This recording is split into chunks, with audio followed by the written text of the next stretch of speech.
suppose if you're a Canon user, but it's actually really nice to be able to see your face when you're vlogging. Welcome back to the channel, guys. Hope everyone's doing well. So for the last few years, I've been using Sony cameras in my vlogs.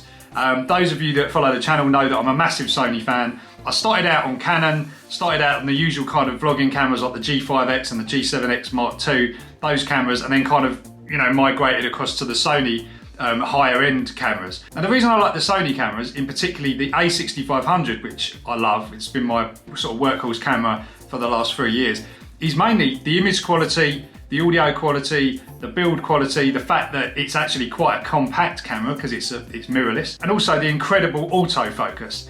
Now, that camera has a lot of downsides. There's no flip out screen, so you can't actually see what you're vlogging. Took a while to get used to. I found all different solutions for having screens and stuff on the top of the camera. The battery life is absolutely rubbish. It overheats on 4K. You know, you've got a dimmed screen when you're trying to record 4K as well, but you have got a stunning viewfinder, so you can kind of get away with it that way. So yeah, that camera does actually suck in quite a lot of ways, but the fact that the image quality is brilliant and the audio is excellent really kind of makes up for a lot of those kind of shortcomings.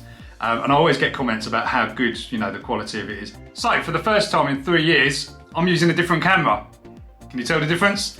So I'm using the Sony ZV-1. Now this is Sony's new camera that is basically marketed towards the vlogging scene. Now it hasn't been until very recently that the main camera manufacturers have actually acknowledged probably the biggest growth area in compact digital cameras, and that is obviously the YouTube and vlogging scene. So this is what's happened. We've ended up with a bunch of cameras out there that are supposed to be the best thing for vlogging since, I don't know, because there never has been a perfect vlogging camera. It's always been, you have to get a camera and then maybe, you know, modify this or put a bracket on top and mount a microphone on the top of this to get the audio sounding right. You can't use GoPros because the audio suck.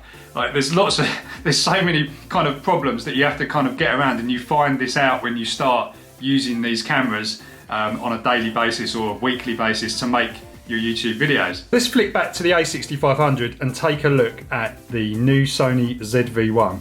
So this is the camera. It's very compact. Apologies if you can hear snoring in the background, that's one of my little dogs. But this is it, guys. It's a nice looking, small, compact camera. It looks like an RX100. It's got probably less buttons than an RX100. You've got a big red video record button here, the normal shutter buttons, power. This is where the microphones are here. You've got a hot shoe. Also in the box, for true vlogger style, you get one of these, a little mini dead cat that goes on the hot shoe or cold shoe because it hasn't got any connectors on it or anything like that. It goes in there, slots on that, and then helps your wind noise and also makes you look like a vlogger. So to complete the setup, I also grabbed one of these, which is the kind of tripod thing. Don't ask me the model number because it's a load of numbers and letters. But basically this is a Bluetooth enabled grip. You know, you can zoom in and out, you can start record, you can flip to photo mode, you can lock it out. I'm not sure what that C1 button does. I think that's a mappable button. And it's really cool. It's actually like a tripod as well and a grip, and it feels substantial in quality. It's also substantial in price as well. And when you actually stick the camera on it, you know, it actually looks like a proper professional setup. I mean, I can imagine probably broadcasters or journalists probably wanting to use something like this. It's just an off-the-shelf solution. Well, that's what it looks like anyway. So, but we're gonna find out what it kind of works like. I'm actually gonna kind of use it out and about and see. Oh, there is one other thing. You actually get a mic input and a HDMI output. There's no headphone out, unfortunately, and it charges from USB. There's no power adapter like there is with the A6500 for charging, and there's no desktop charger. But these use pretty common batteries, and on Amazon I've actually found a desktop charger and 2 batteries for about 15 quid. I'll leave the link below. The menu system on this camera is typical Sony. This is why a lot of people hate Sony cameras. The menu system is just in a complete, well, shambles pretty much, but basically it's all over the place. There's different settings in different places, but you've got 9 pages of stuff, so you know, finding anything, good luck. But when you do find what you need eventually, and my first port of call was to change it to 4K, you notice that it will only do 25p at 100 megabits rate.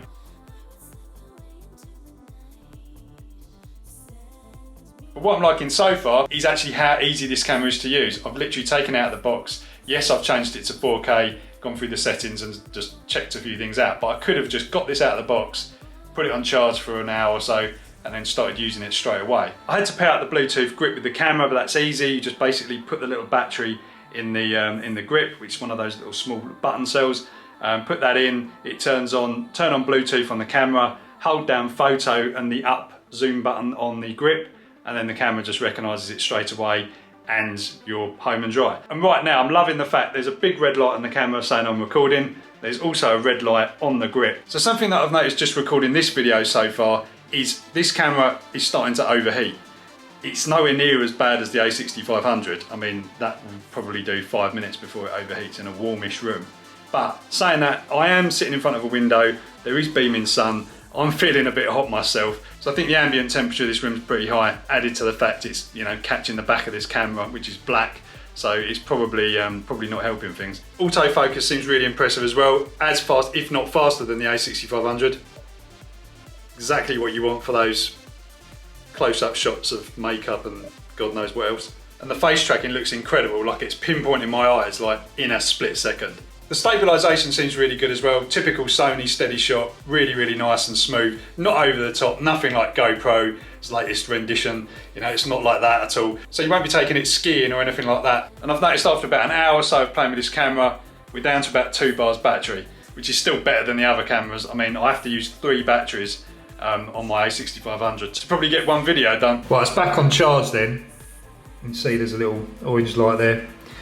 It's been on charge probably about half an hour now. So what's it saying? Battery's back up to full. So it looks like it charges pretty quick. So let's have a look then. I've got the 2 cameras side by side. The A6500 has got quite a wide angle lens on it. It's like a 10-18 f4. And this lens on here is a 9.4 to 25.7 f1.8 to f2.8. It's showing f1.8 on the screen at the moment, so you should be able to get some decent low light performance and also some blurry backgrounds, some nice bokeh effects if you want to. Right, so I just brought the camera out on a little dog walk. There's a little bit of a breeze, so let's see how the audio is. And there's some racket going on over there from a building site. But I did just turn the camera on, and I thought, why is the camera not turning on? But the pop-out screen does not work with polarised sunglasses, so I can't actually see the screen right now through these sunglasses. And I've found this with certain phones as well. Certain smartphones that don't work. If you tilt your head and look at it that way, you can actually see the image appear. But yeah, it's a bit annoying because I actually vlog with a lot of the time with sunglasses in during the summer. Sunglasses on during the summer. The rolling shutter always used to be a problem on the A6500, but it's not a biggie. It's much easier having a really easy to access record button, whether it's on the grip or the big one on top of the camera, because a lot of these cameras, you know, video isn't their main speciality, so they normally have a really tiny record button somewhere, but this has got the big button, so it's a lot easier to use. Focus is very quick. How close can we go?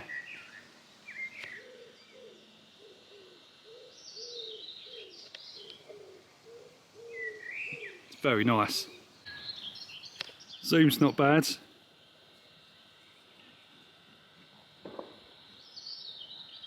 The tripod grip thing is really handy. That's going to be so useful. Right, I'm going to be going out on this now, and I'm going to stick this camera in my pocket.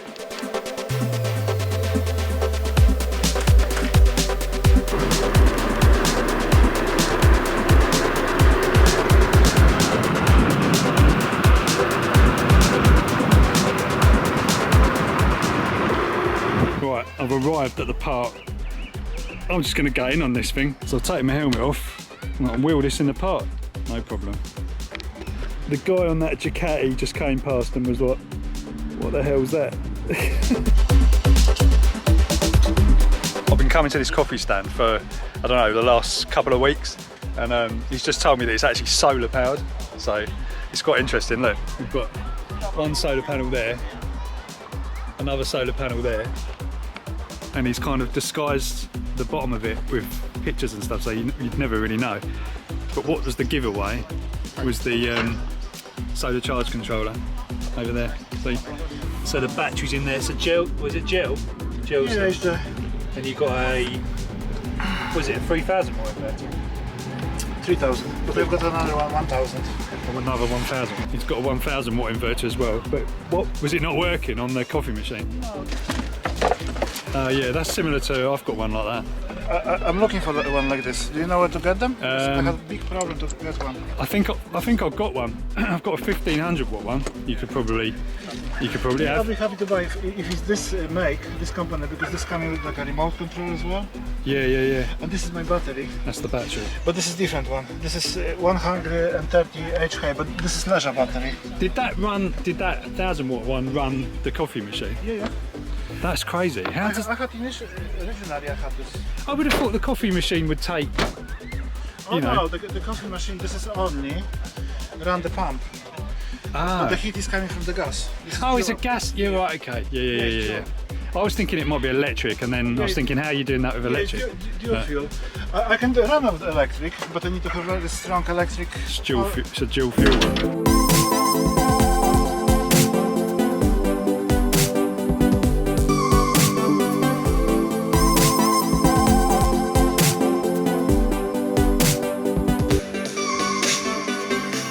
So, just looking back at the footage, I think you'll agree this camera looks very good. When I got home last night, I tested out the low light capabilities of this camera because it's very dark around here. There isn't any street lighting or anything like that. So this is what I was finding. It's pretty impressive. The sky was actually coming out quite well. It was picking out that. You know, you can actually see the stars in some point, which is quite unbelievable for a small camera with a small lens like this. Also, just the slightest bit of light actually really helps this camera to see in the dark. I mean, it is pitch dark out here, so this is pretty impressive. So to summarise then, I think this camera is a winner. Time will tell, you know, how well it actually will work, and if I can actually carry on vlogging on a less wide lens, that's going to be the big thing for me, you know, not being able to capture, you know, as much stuff in the shot. But the advantage of being able to take this camera to more places, because it just slots in your pocket and you're getting high quality video, is actually, I think, is better, because it means you're actually going to capture more, not in the shot, but, you know, more for the video. Battery life seems pretty impressive. I was surviving on just one battery for the last, you know, couple of days with this camera. I haven't had any more overheating issues. The grip's been rock solid, like it hasn't disconnected from the camera or anything like that. I've yet to try out any of these sort of Wi-Fi and Bluetooth features. I think you can actually send video directly to your smartphone using the new Sony apps. That I know the new Sony cameras do this, but I haven't tried that out yet. That would be really handy for Instagram. So that's about it for this one, guys. I hope you've enjoyed it. I'll leave all the links to this camera and the other accessories and stuff that I will be getting over time, probably in the description box. And we'll see how this camera goes over time in the next few videos. Let me know what you think in the comments. Catch you in the next one.